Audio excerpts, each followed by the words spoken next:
కైలాసంలో వినాయకుడు కార్తికేయుడు ఆడుకుంటూ ఉంటారు.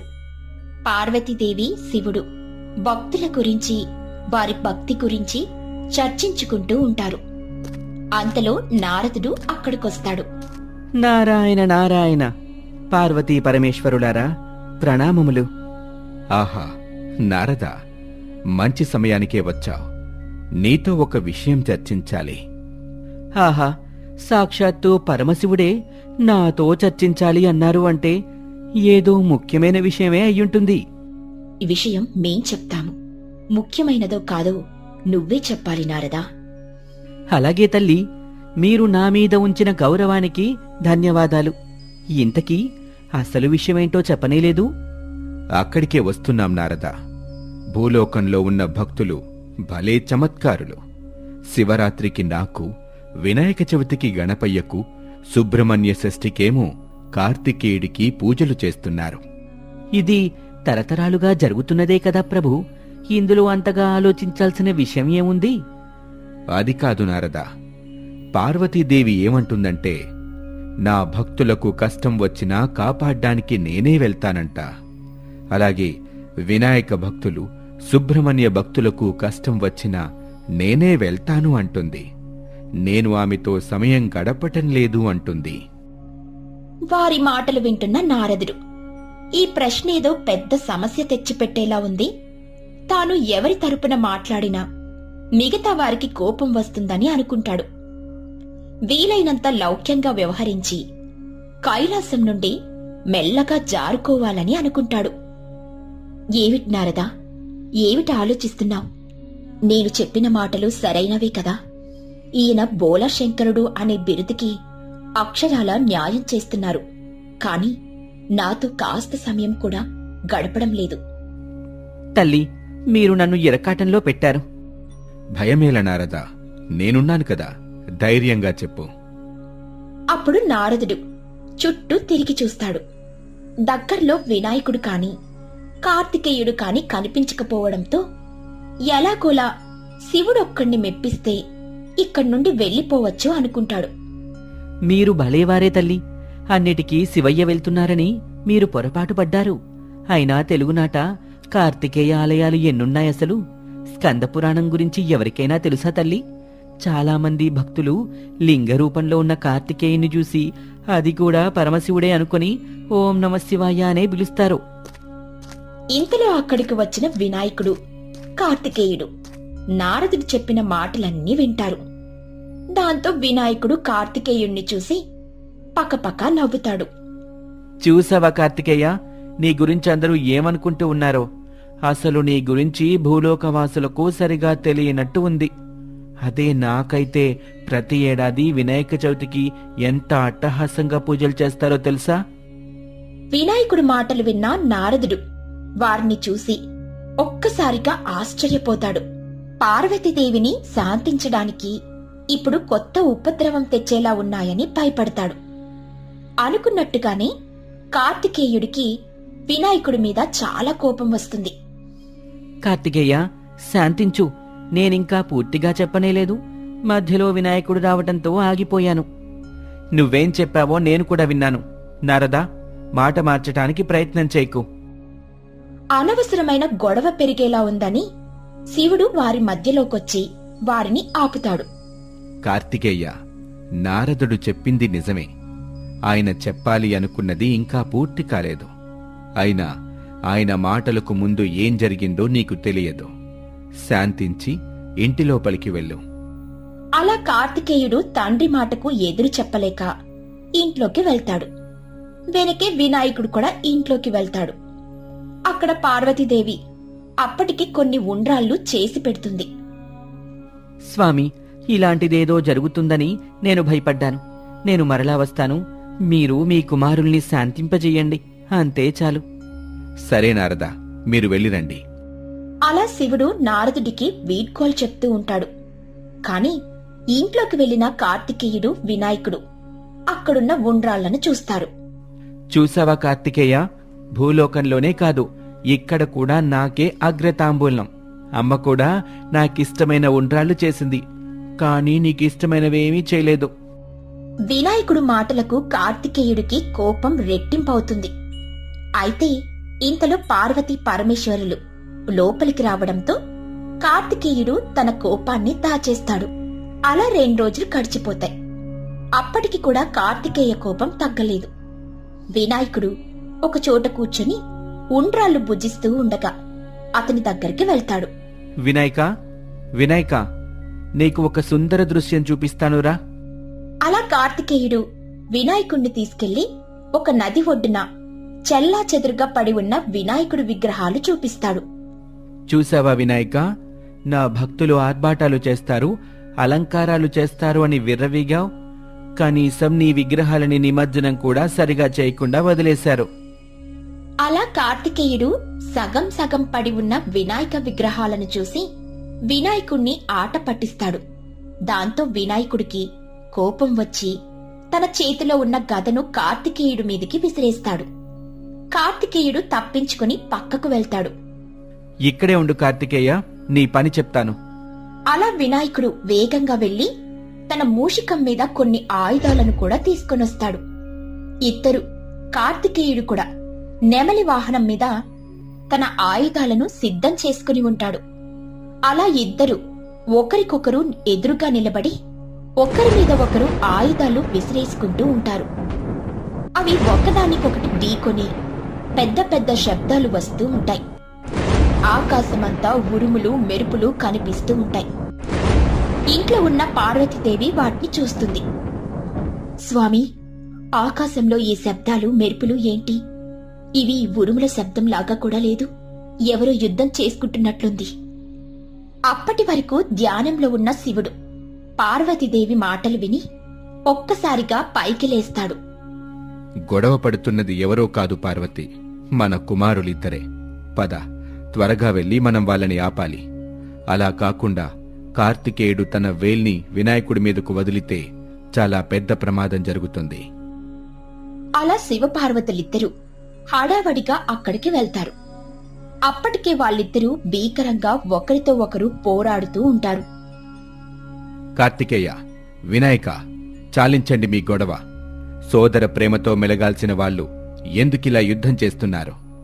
చూడండి నాన్న, నా భక్తులని నన్ను అవమానిస్తున్నాడు కార్తికేయుడు. అతనికి ఎలాగూ భక్తుల్లేరు, అలా అని నా భక్తుల్ని అవమానిస్తే నేనూరుకుంటానా? వినాయక, చాలించు నీ వ్యర్థ ప్రేలాపన. ఒక్కసారి తమిళనాట చూడు. కార్తికేయుడి వైభోగం తెలిసి తెలియకుండా మాట్లాడకు. అలా శివయ్య ఉగ్రరూపం చూసి వాళ్ళిద్దరు కూడా చాలా భయపడతారు.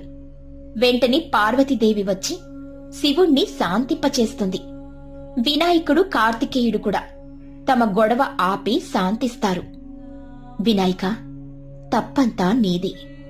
ఆ రోజు నారద మహర్షి చెప్పేది వినకుండా పగలబడి నవ్వి నీ సోదరుడికి కోపం తెప్పించావు. కార్తికేయ భక్తుల గురించి నీకు తెలిసి కూడా చులకనగా మాట్లాడావు. చెయ్యి జారితే తీసుకోవచ్చు కాని నోరు జారితే తీసుకోలేము.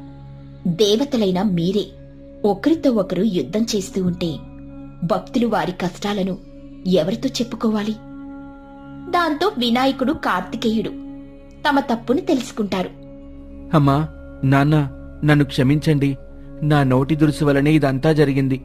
ఇంకెప్పుడు ఇలా చేయను. కార్తికేయ, నువ్వు కూడా క్షమించు. లే గణపయ్యా, లే. ఇందులో నీ తప్పు ఎంతుందో నా తప్పు కూడా అంతే ఉంది.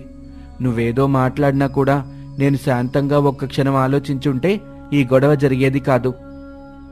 అలా వినాయకుడు కార్తికేయుడు ఇద్దరు వెళ్లి క్షమాపణలు చెప్తారు. అప్పుడు శివపార్వతులు వారిని ఇంటికి తీసుకుని వెళ్తారు. పార్వతీదేవి వారికిష్టమైన వంటకాలు చేసి తినిపిస్తూ ఇంకెప్పుడూ ఇలా చేయకూడదని వాళ్ళిద్దరికీ చెప్తుంది. అప్పుడే అక్కడికొచ్చిన నారదుడు వారిని చూసి సంతోషిస్తాడు. రావయ్యా నారద, నీతో ఒక విషయం చర్చించాలి. పరమాత్మ, నన్ను క్షమించండి. మీతో చర్చలకు నేను తగినవాడిని కాదు అంటూ మళ్ళీ శివయ్య ఏదో చెప్తాడు అనుకుంటూ బ్రహ్మదేవుని దగ్గర అత్యవసరమైన పనుందంటూ అక్కడ్నుండి వెళ్లిపోతాడు. దాంతో శివుడు, పార్వతీదేవి, వినాయకుడు, కుమారస్వామి నారదుణ్ణి చూసి నవ్వుకుంటారు. ఒక ఊరిలో కనకయ్య అనే ఒక వ్యక్తుండేవాడు. అతనికి మూఢనమ్మకాలు మరియు శకునాలు చాలా ఎక్కువ. ప్రతి పనిని ముహూర్తం చూసి ప్రారంభించేవాడు. అతని భార్య పేరు సులోచన. వారికి ప్రియా అనే ఒక కూతురుండేది. చా, ఇలా జరుగుతుందని నేను అస్సలు ఊహించలేదు. నా అన్నదమ్ములే నాకు అన్యాయం చేశారు.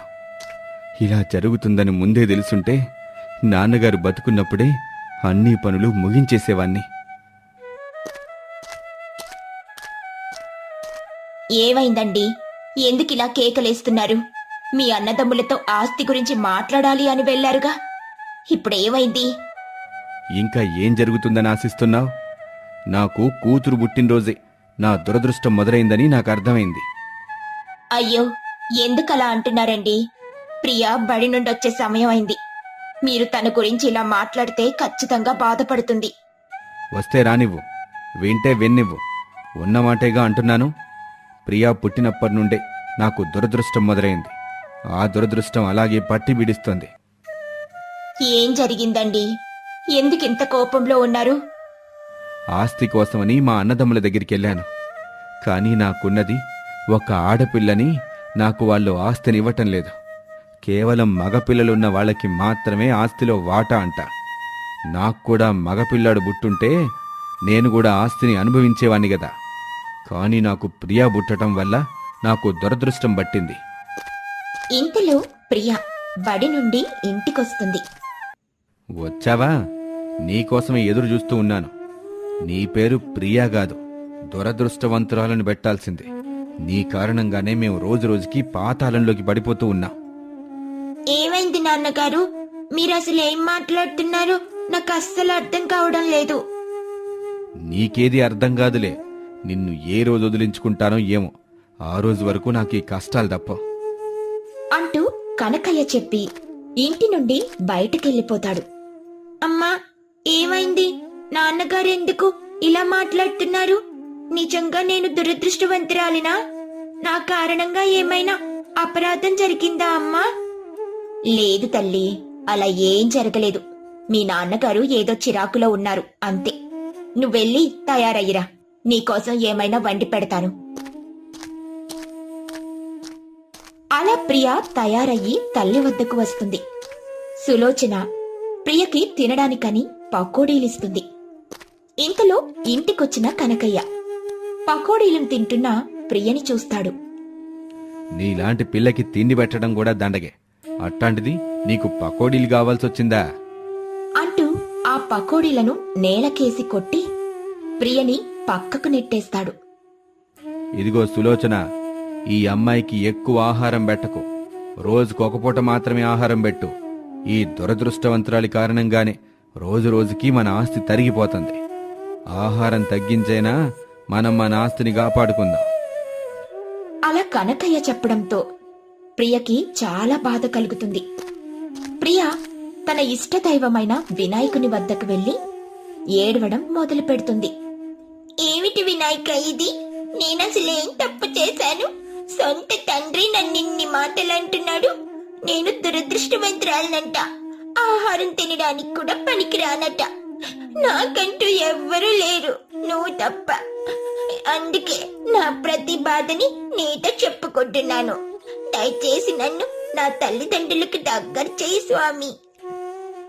అలా ప్రియ తన ఇష్టదైవమైన వినాయకుణ్ణి వేడుకుంటూ ఉంటుంది. మరోవైపేమో కనకయ్య ఆస్తి తన చేతికి రాలేదన్న బాధతో కుమిలిపోతూ ఉంటాడు. అలా కనకయ్య బయట ఊరిలో తిరుగుతూ ఉండగా అతనికి ఒక మాంత్రికుడు కనిపిస్తాడు. ఏంటి కనకయ్యా, చాలా బాధలో ఉన్నట్టున్నావు? అరే, నా పేరు నీకెలా తెలుసు? నిన్నెప్పుడు ఈ ఊళ్ళో చూడలేదు. ఎవరు నువ్వు? నేను ఒక మంత్రగాన్ని. నాకు నీ పేరే కాదు, నీ మొత్తం చరిత్ర తెలుసు. మనిషిని చూడగానే వారి చరిత్ర ఏంటో చెప్పగల శక్తి నాకుంది. నీ బాధేంటో కూడా నాకు తెలుసు. అరే, నమ్మలేకపోతున్నాను. బాధేంటో తెలియజేయి, అప్పుడే నేను నువ్వు నిజమైన మంత్రగాడివని నమ్ముతాను. సరే, చెప్తాను, విను. నువ్వు నీ కూతురి కారణంగా చాలా కోల్పోయావు. ఆస్తి వస్తుందని నమ్మకం పెట్టుకున్నావు. ఆస్తి కూడా రాకుండా పోయింది. నీకు నీ కూతురంటే అసహ్యం. కొడుకుండుంటే బావుండని కలలు కంటున్నావు. ఎలా అయినా బాగా డబ్బులు సంపాదించాలని ఆశపడుతున్నావు. మీరు మామూలు మనుషులు కాదుగా. నేను మిమ్మల్ని పూర్తిగా నమ్ముతున్నాను. పరిస్థితి ఏంటో తెలియజేసిన మీరు నా పరిస్థితిని కూడా మెరుగు చేయగలరు. దయచేసి నన్ను కోటీశ్వరుని చెయ్యండి. అందుకోసం నేను ఎంత కష్టపడ్డానికైనా సిద్ధంగా ఉన్నాను. మీకు కూడా ఎంతో కొంత తప్పకుండా సమర్పించుకుంటాను. నేను ఉన్నదే అందుకు. నా శరణు కోరిన వారిని తప్పకుండా నేను ఉన్నతుల్ని చేస్తాను. నిన్ను కోటీశ్వరుణ్ణి చేసే బాధ్యత నాది. అందుకు నువ్వొక ముఖ్యమైన పని చెయ్యాల్సి ఉంటుంది. ఏంటి స్వామి ఆ పనేంటి? నువ్వు నీ దురదృష్టంగా భావిస్తూ ఉన్న కూతురు నిజానికి నీ దురదృష్టం కాదు, తనే నీకు అదృష్టం. ఏం మాట్లాడుతున్నారు స్వామి? ఆ దురదృష్టవంతురాలు నా పాలిట అదృష్టం ఎలా అవుతుంది? నువ్వు పైపైన మనిషిని మాత్రమే చూస్తున్నావు. నేను తన జాతకాన్ని, కుండలిని గమనిస్తున్నాను. తన జాతకం మహాద్భుతంగా ఉంది. తనను గనక బలిస్తే నువ్వు ఖచ్చితంగా కోటీశ్వరుడివవుతావు. అయితే తప్పకుండా పని చేస్తాను. నాకు నేను డబ్బు సంపాదించడమే ముఖ్యం. అలా మాంత్రికుడు చెప్పడంతో కనకయ్య తన కూతుర్ని బలివ్వాలని అనుకుంటాడు. ఇంటికి వెళ్లి తన కూతుర్ని మచ్చిక చేసుకోవడం మొదలు పెడతాడు. ప్రియా, ప్రియా, ఏం చేస్తున్నావు తల్లి? వెంటనే నా ముందుకిరా. అరే, నేను చూస్తుంది నిజమేనా? ఈయనేమిటి ప్రియని పిలుస్తున్నాడు? ఎప్పుడూ ప్రియ కనిపించినా అసహ్యించుకునేవారు. అలాంటిది ఈయనే ఇవాళ ప్రియని పిలుస్తున్నాడు. అలా కనకయ్య పిలవడంతో ప్రియ కనకయ్య వద్దకు వస్తుంది. ఏమిటి నాన్నగారు, నేనేమైనా తప్పు చేశానా? దయచేసి నన్ను క్షమించండి నాన్నగారు. ఆ తప్పేమిటో తెలియచేయండి. నేను మరొకసారి అలాంటి తప్పును చేయకుండా ఉంటాను. లే తల్లి, నువ్వెలాంటి తప్పు చేయలేదు. అయినా నువ్వు తప్పుని చేయలేవు కూడా. నువ్వంత మంచిదానివిరా. నిజానికి నేను నీకోసం పట్నం నుంచి వస్తూ వస్తూ కొన్ని మిఠాయిలు తీసుకొచ్చాను. అవి ఇవ్వడానికే నిన్ను పిలిచాను. కనకయ్య మిఠాయిల్ని ప్రియకివ్వడంతో ప్రియ కూడా చాలా ఆశ్చర్యపోతుంది. అప్పుడు ప్రియ తన మనసులో ఇలా అనుకుంటుంది. నా ఇష్టదైవమైన వినాయకుడు నా మొరలను విన్నట్టున్నాడు. అందుకే నాన్నలో ఈ మార్పు వచ్చినట్టుంది. ఏది ఏమైతే నన్ను నా తల్లిదండ్రులకు దగ్గర చేసిన వినాయకునికి శతకోటి వందనాలు.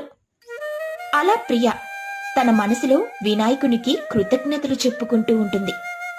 రేపు నేను ఒక పూజ నిర్వహించాలనుకుంటున్నాను. ఆ పూజని నీ చేతుల మీదే చేయిస్తాను. ఆ పూజ కోసం కొత్త బట్టలు కొనుక్కోవటం చాలా అవసరం. పద, ఇప్పుడే వెళ్ళి నేను నీకు కొత్త బట్టలు కొనిపెడతాను. ఏం పూజండి అది? కాస్త చెప్పండి, నేను కూడా వస్తాను. నువ్వేమీ రావాల్సిన అవసరం లేదు. నేను నా కూతురి బాగు కోసం చేస్తున్న పూజిది. పూజకి నేను నా కూతురు మాత్రం హాజరైతే అంతే చాలు. నువ్వు ఇంట్లోనే ఉండి వంట చేసి పెట్టు. అలా కనకయ్య ప్రియకి కొత్త బట్టల్ని కొనిపెడతాడు. ప్రియ కూడా చాలా సంతోషిస్తుంది. ఈ ప్రియ కూడా నన్ను బాగా నమ్ముతుంది. నాకు కావాల్సింది కూడా అదే. ఎలా అయినా ఈ ప్రియకి మాయ మాటలు చెప్పి మాంత్రికుడి దగ్గరికి తీసుకెళ్లి ఆ మంత్రగాడికి అప్పగించాలి. ఆ తర్వాత ఆ మాంత్రికుడే అంతా చూసుకుంటాడు. అలా మరుసటి రోజు ఉదయాన్నే కనకయ్య ప్రియని తీసుకొని మాంత్రికుని వద్దకు వెళ్తాడు. ప్రియ ఆ మాంత్రికుణ్ణి చూసి భయపడుతుంది. నాన్న, మనం ఎక్కడికొచ్చాం? ఈయనెవరు? నాకు ఈయన్ని చూస్తుంటే భయంగా ఉంది. పద, మనం ఇంటికెళ్ళిపోదాం. తిరిగి వెళ్ళిపోవటానికి కాదు, మీ నాన్న నిన్నిక్కడికి తీసుకొచ్చింది. ఇక్కడే నిన్ను పలిచ్చి కోట్ల సంపదని పొందాలని భావిస్తున్నాడు మీ నాన్న. మాంత్రికుడు అలా చెప్పడంతో ప్రియ ఒక్కసారిగా ఆశ్చర్యపోతుంది. భయంతో హడలిపోతుంది. వద్దు నాన్నగారు, నన్ను అలా చేయకండి. దయచేసి నన్ను విడిచిపెట్టండి. నేను మీకు దూరంగా వెళ్ళిపోతాను. లేదు, నీ కారణంగానే కోల్పోయిన ఆస్తి మళ్ళీ నీ కారణంగానే నాకు తిరిగి రావాలి. అలా అనడంతో ప్రియ భయంతో పరుగులు తీస్తుంది. స్వామి వినాయక, నన్ను కాపాడు. ఈ మూర్ఖులు నన్ను బలివ్వాలని అనుకుంటున్నారు. దయచేసి నన్ను క్షమించండి స్వామి, రక్షించండి స్వామి అంటూ ప్రియ వినాయకుణ్ణి వేడుకుంటుంది. ఇంతలో వినాయకుడు ప్రత్యక్షమవుతాడు. ఎంత ధైర్యం ఉంటే నా భక్తురాలిని బలివ్వాలని చూస్తారా? నేనుండగా నా భక్తులకు ఎలాంటి హాని కలుగనివ్వను. అపురూపంగా చూసుకోవలసిన కూతురిని బలివ్వాలి అనుకుంటున్నా. నువ్వు ఎంత రాక్షసుడివి! నువ్వు రాక్షసుడి కంటే చాలా క్రూరమైన వాడివి. కూతురంటే దురదృష్టమని భావించే నీలాంటి వారు ఈ భూమిపై బ్రతకటానికి వీల్లేదు. అలాగే మూర్ఖులకు సహాయం చేసి నీలాంటి మాంత్రికులు కూడా ఈ భూమిపై బ్రతకటానికి వీల్లేదు. అలా వినాయకుడు వాళ్ళిద్దరినీ సంహరిస్తాడు. అలాగే ప్రియని తీసుకుని వెళ్లి తన తల్లికి అప్పగిస్తాడు. కనకయ్య చనిపోయాడని బాధపడకండి. మీ ఇద్దరికీ నేను అండగా ఉంటాను. మిమ్మల్ని నేను కంటికి రెప్పలా చూసుకుంటాను. ఇకపై మీరు నా కుటుంబం. ఆ క్షణం నుండి వినాయకుడు సులోచనని మరియు ప్రియని జాగ్రత్తగా చూసుకుంటూ వారి వెంటే ఉంటాడు.